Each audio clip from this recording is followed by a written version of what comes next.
Hello everybody, Coach Jeff here, owner and head coach of Training for Your Stockyards. We are a group fitness and lifestyle changing business located here in Haltom City, Texas. And I want to talk about the barbell back squat here today. And there's a lot of misconceptions about back squatting or squatting. And maybe right now you have this belief that this exercise I'm about to demonstrate is bad for your knees, or you can't do it because you have something hurting from waist below. But I want to show you that that is definitely not the case. And in fact, when you get this exercise down, the back squat is a wonderful exercise for strengthening the hips, the knees, and the ankle throughout all ages, right? So the way that I like to coach the back squat is a low bar setting. So traditionally, maybe the way that you think of a squat, or maybe the way that you're squatting or have seen it done, is the individual will place the bar at the top of their neck.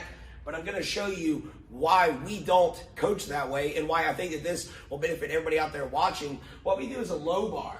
Okay, so what I'm doing right now is I'm just kind of giving myself a hug, right? I'm reaching my arm around and I'm feeling for this bony part of my shoulder blade. That's called the spine of the scapula. So if you kind of press hard, you can feel that indentation. That's where the barbell goes. Well, now why is that? There's always a why behind the coaching cues and the lifts here at Training for Warriors. And that's because in most traditional lifts, your body's center of gravity will stabilize. So center of gravity is basically like right here, right midsection. It's going to stabilize over your midfoot.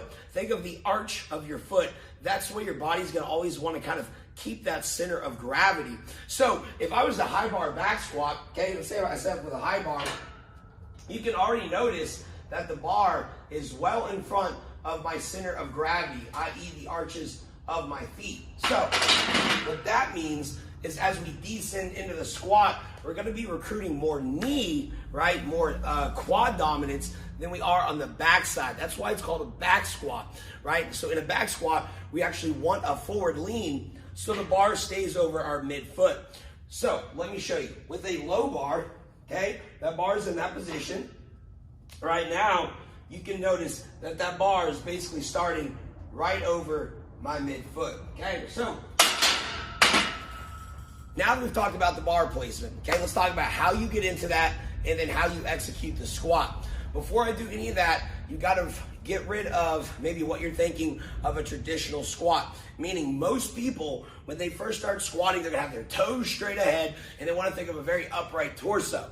But that's not the case because we have to get parallel, right? Our quadriceps need to become parallel to the ground because at the bottom of a squat, when everything is parallel, then your adductors are stretched and the hamstrings, everything is stabilizing the hip and the knee joint.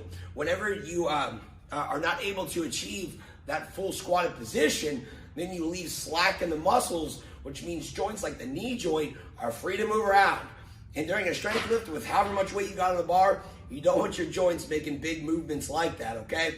So the way that you're gonna be able to get this bar into proper position is you always want thumbs over the bar because you gotta have a straight wrist and you want really high elbows because essentially you want all the upper back musculature, your upper neck, right? The upper back, the rhomboids, the traps to be holding the weight on the bar, not the boniest structures, okay? So when I set up, now again, this is gonna feel awkward, right? And you may have to be doing some shoulder stretches, some shoulder mobility if you're real restricted up top to be able to get this bar in the right position. But when you do, even with knee issues, you can safely back squat because we're gonna load the hips and not the knees, okay? So I got my thumbs over the bar. I'm gonna palpitate. I'm gonna find where that bar is. Now it's both feet under the bar before you leave the J-hooks. You don't wanna leave in a staggered stance position. You wanna make sure you have full stability, then you pop up. Okay, now you take a couple steps back, and what you're gonna do is set your feet under the shoulders. So heels under shoulders and toes out.